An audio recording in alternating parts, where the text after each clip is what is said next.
شریف کے احاطے میں 4 پولیس والے کسی کا انتظار کر رہے ہیں۔ پھر ایک شخص نمودار ہوا تو پولیس والوں نے بھاگ کر اسے قابو کر لیا اور اس کے ہاتھ جکڑ لیے۔ اس نوجوان نے کہا، جناب خدا را مجھے دعا اور توسل کی اجازت دے دو، میری بات سن لو، میں کوئی بھکاری نہیں ہوں، نہ چور ہوں۔ پھر وہ جوان چیخنے لگا۔ میں نے اسے غور سے دیکھا تو ایسے لگا جیسے میں اسے جانتا ہوں۔ میں بتاتا ہوں کہ میں نے اسے کیسے پہچانا۔ دراصل میں نے اسے کتنی ہی بار بارگاہ رسالت صلی اللہ علیہ وآلہ وسلم میں روتے ہوئے دیکھا تھا۔ یہ ایک البانوی نوجوان تھا جس کی عمر 35 یا 36 سال کے درمیان تھی۔ اس کے سنہری بال اور ہلکی سی داڑھی تھی۔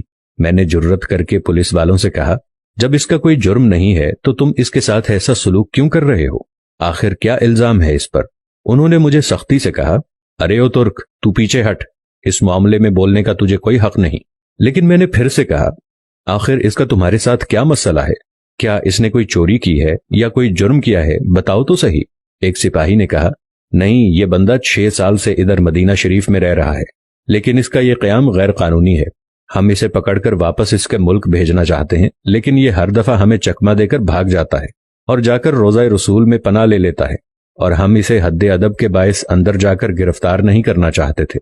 میں نے مضطرب ہو کر پوچھا، تو اب اس کے ساتھ کیا کرو گے؟ کہنے لگے، ہم اسے پکڑ کر جہاز پر بٹھائیں گے اور واپس البانیہ بھیج دیں گے۔ وہ نوجوان تھا کہ مسلسل روئے جا رہا تھا اور کہہ رہا تھا کہ کیا ہو جائے گا اگر تم مجھے چھوڑ دو گے تو؟ دیکھو، میں کوئی چور نہیں ہوں، میں تو کسی سے بھیک نہیں مانگتا، میں تو ادھر بس محبت رسول میں رہ رہا ہوں۔ پولیس والوں نے کہا، نہیں، ایسا جائز نہیں، تمہارا قیام غیر قانونی ہے۔ نوجوان نے کہا کہ اچھا، مجھے ذرا آرام سے رسول اللہ صلی اللہ علیہ وآلہ وسلم سے ایک عرض کر لینے دو۔ پھر نوجوان نے اپنا منہ گنبد خضرا کی جانب کر لیا۔ پولیس والوں نے کہا کہ چل، کہہ جو کہنا ہے۔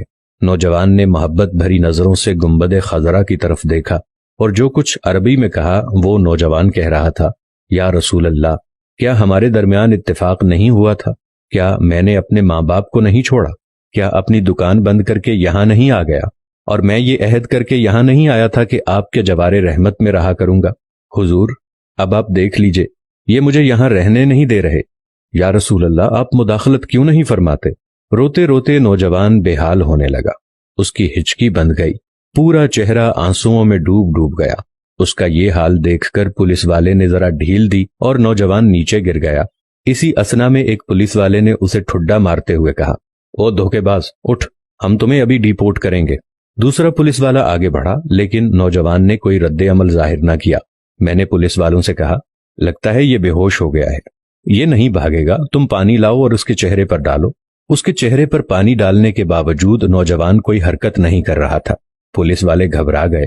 ایک نے کہا، اسے دیکھو تو صحیح، کہیں یہ مر ہی نہ گیا ہو۔ دوسرا پولیس والا کہنے لگا، اسے ہم نے کون سی ایسی ضرب لگائی ہے جس سے یہ مر جائے گا؟ پھر انہوں نے ایمبولینس والوں کو فون کیا۔ وہ ادھر سامنے والے 7 نمبر گیٹ سے ایک ایمبولینس لے آئے۔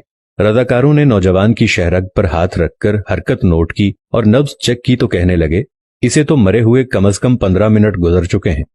اب پولیس والوں کی یہ حالت تھی کہ وہ جیسے مجرم ہوں، نیچے بیٹھ گئے اور رونے لگے۔ وہ منظر بھی دیکھنے والا تھا۔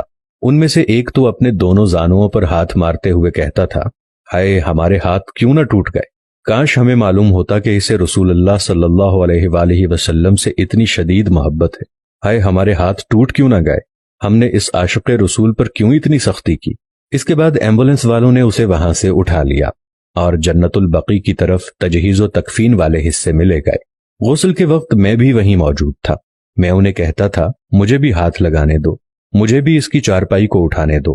جب جنازہ تیار ہو کر نماز کے لیے جانے لگا تو پولیس والوں نے مجھے کہا، ہم نے جتنا گناہ اٹھایا ہے بس اتنا ہی کافی ہے، اسے ہمارے سوا اور کوئی نہیں اٹھائے گا، شاید اسی طرح ہمیں آخرت میں کچھ رعایت مل جائے۔ میرے سامنے ہی وہ نوجوان بار بار کہہ رہا تھا کہ یا رسول اللہ، آپ مداخلت کیوں نہیں فرما رہے؟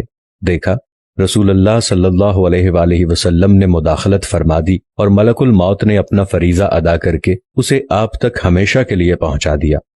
اللہ تعالی ہمیں اپنے حبیب صلی اللہ علیہ وآلہ وسلم کی ویسی ہی محبت عطا فرمائے جیسی اس البانی نوجوان کو عطا فرمائی تھی۔